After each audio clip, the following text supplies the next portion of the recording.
கடந்த ஆண்டு ஜூன் மாதம் 14ஆம் தேதி கைது செய்யப்பட்ட முன்னாள் அமைச்சர் செந்தில் பாலாஜி அவர்கள் தற்பொழுது வரை நீதிமன்ற காவலில்தான் நீட்டிக்கப்பட்டுள்ளார். குறிப்பாக அவருக்கு 44வது முறையாக நீதிமன்ற காவல் கடைசியாக பிறப்பிக்கப்பட்டது.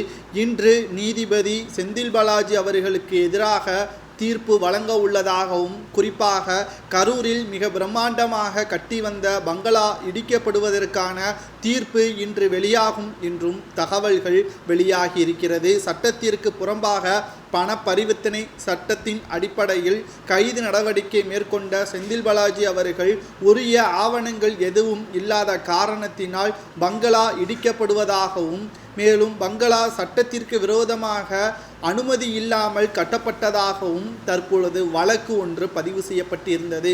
அந்த வழக்கும் இன்று விசாரணைக்கு வர உள்ளது.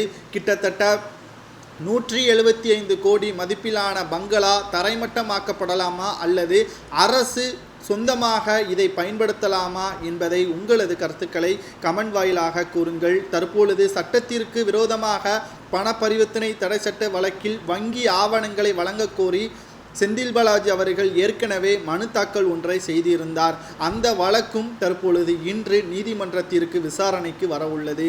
குறிப்பாக நாம் பார்க்க வேண்டும், சிறப்பு நீதிமன்றத்தில் உள்ள போக்குவரத்து துறையில் வேலை வாங்கி தருவதாக கூறி மோசடி செய்ததாக தொடரப்பட்ட வழக்கின் விசாரணை முடியும் வரை அமலாக்கத்துறை வழக்கின் விசாரணையை தள்ளி வைக்க கோரிய மேல்முறையீடு மனு உச்சநீதிமன்றத்தில் நிலுவையில் உள்ளதாகவும், வங்கி ஆவணங்களை கோரி உயர்நீதிமன்றத்தில் மேல்முறையீடு செய்ய உள்ளதாகவும் அமலாக்கத்துறை வழக்கில் இருந்து விடுவிக்க கோரி மனு தாக்கல் ஒன்றை செய்திருந்தார் செந்தில் பாலாஜி அவர்கள். ஆனால் நீதிமன்றமானது செந்தில் பாலாஜி அவர்களுக்கு எந்த ஒரு அனுமதியும் வழங்கவில்லை என்றும், நீதிமன்றம் அமலாக்கத்துறை அதிகாரிகள் கேட்கின்ற கேள்விகள் அனைத்திற்கும் செந்தில் பாலாஜி அவர்கள் முறைப்படி பதில்களை கொடுத்தால் மட்டும்தான் இதிலிருந்து செந்தில் பாலாஜி அவர்கள் ஜாமீன் பெற முடியும் அல்லது இறுதி தீர்ப்பு வழங்க முடியும் என்பதை நீதிபதி அல்லி அவர்கள் தெள்ள தெளிவாக கூறியிருந்தார்.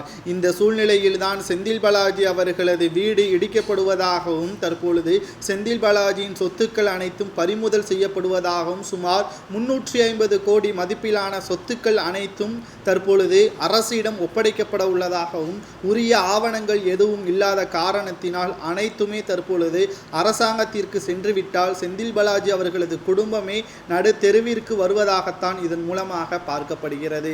கிட்டத்தட்ட அதிமுகவில் போக்குவரத்து துறை அமைச்சராக இருந்தபொழுது வேலை வாங்கி தருவதாக பண மோசடி செய்த செந்தில் பாலாஜி அவர்கள் திமுகவில் இணைந்தவுடன் மின்சார மற்றும் மதுவிலக்கு ஆயத்தீர்வு அமைச்சராக பொறுப்பேற்றார். இந்த 2 அமைச்சர் பதவியிலும் பணம் வரக்கூடிய அமைச்சராகத்தான் இருக்கக்கூடிய நிலையில் ஒட்டுமொத்தமாக பல்வேறு ஊழல்களையும் இந்த அமைச்சராக இருக்கும் பொழுது செய்ததாக அமலாக்கத்துறை அதிகாரிகள் கூடுதல் ஆவணங்களையும் சேகரித்து செந்தில் பாலாஜி அவர்களுக்கு எதிராக நீதிமன்றத்தில் சமர்ப்பித்திருக்கிறார்கள்.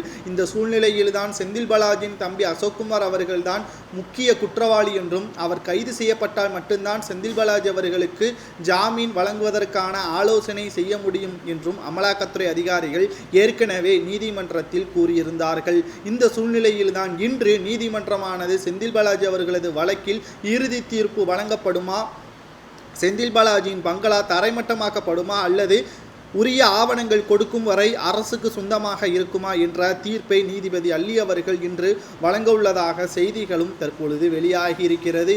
கிட்டத்தட்ட 1 ஆண்டுகள் 2 மாதங்கள் சிறையில் இருக்கிறார். ஆனாலும் எம்எல்ஏவாக இருக்கக்கூடிய நிலையில் அவருக்கு சம்பளம் இன்று வரை வழங்கப்பட்டு வருகிறது.